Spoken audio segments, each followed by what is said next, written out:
is an award that celebrates investigative reporting and deep storytelling in the service of the common good. And tonight, we honor incredible journalism that has taken place in Canada this year amidst a year of gut-wrenching cutbacks across the entire media landscape. And our first honorable mention is a journalist who produced story after story of a system in crisis, with the threat of a layoff hanging over her head and other members of her team.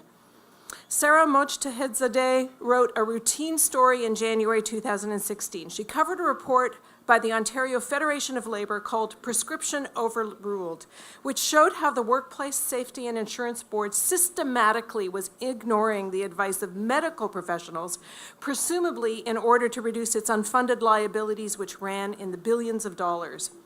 In the wake of that story, Sara was deluged with over 100 calls from injured workers. By the time she began her follow-up, her own workplace was in turmoil. But despite facing imminent job loss, Sara and her team plunged into deep storytelling, ultimately producing 10 startling stories that started with the gripping tale of GE workers in Peterborough.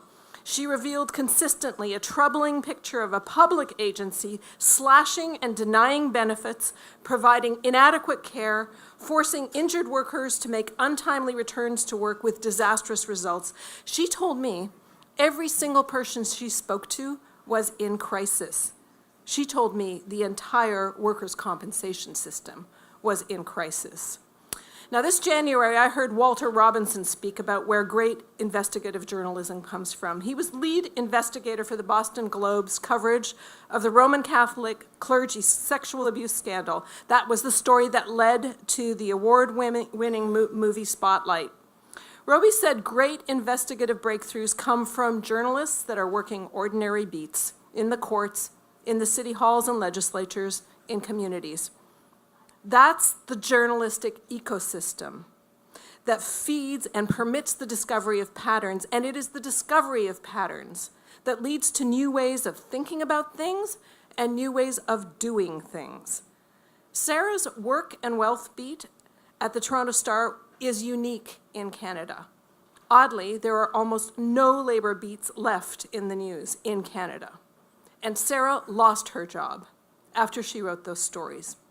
That beat was initially financed by the Atkinson Charitable Foundation, and when the Star cut its staff, the Atkinson again stepped up to make sure this crucial window on our world was not lost to the public.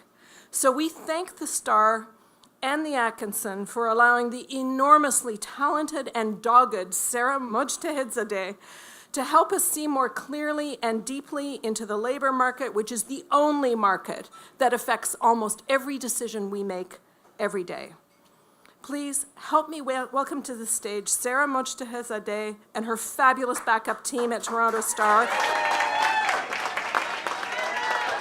Thank you so much to the Hillman Foundation for including our group of journalists in this amazing array of people who are reflecting the legacy of Sidney Hillman, someone who, as a labor reporter, I obviously admire hugely. We're so honored to be mentioned alongside Minsuk and Jorge and their teams. Armin talked a little bit about the genesis of this series.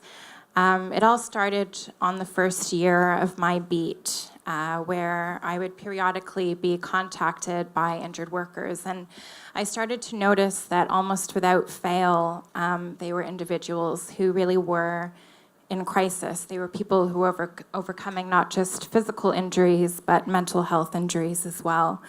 And because of that, the story had such an overwhelming and complex hue to it. And I have to admit that I tried very hard for that reason to ignore it for a long time.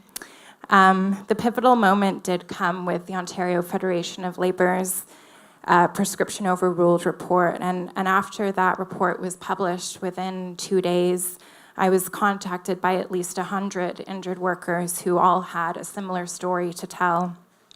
And at that point, I realized that this was a story that I couldn't ignore any longer. I remember having a brief chat with our wonderful lawyer, Bert, and he encouraged me to follow my instinct and keep digging. And that was really how we came across the story about the General Electric factory in Peterborough.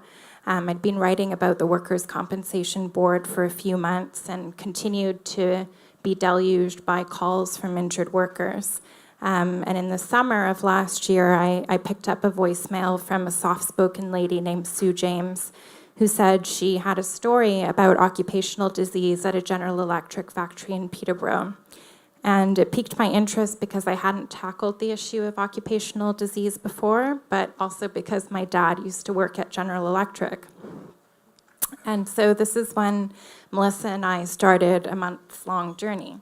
Over countless trips and cups of tea, Sara and I sat in living rooms, dining rooms, and bedrooms as a growing number of former workers and their family members opened their doors to us and laid their hearts out on the table. What struck us was that although the former workers blamed the plant for their illnesses, they maintained a certain level of loyalty towards GE. For some, it was a place where they first fell in love. And for others, it provided a good living wage despite not having a high school education. It became a complex story of love and loss, resiliency and strength, and a connection to the past that shaped a city's future. One evening, over a meal with Jim Dufresne, who worked at the plant for 42 years, we spoke about his new struggle to get close to people. He told me that he had been to 10 or 11 funerals that year and that the year still wasn't over. It was a moment that stayed with me because it encapsulated many of the workers' fears, that their legacy would die with them and that their claims would never be heard. I think for both Melissa and I, the timing of this story was pretty lucky with the difficulties that we were having in the newsroom. This story was really a lifeline for both of us. But we've been really lucky to work at a supportive organization that was willing to run with this series and with this story. And so I think the Star is really unique in that respect, and I want to say thank you so much to our leadership.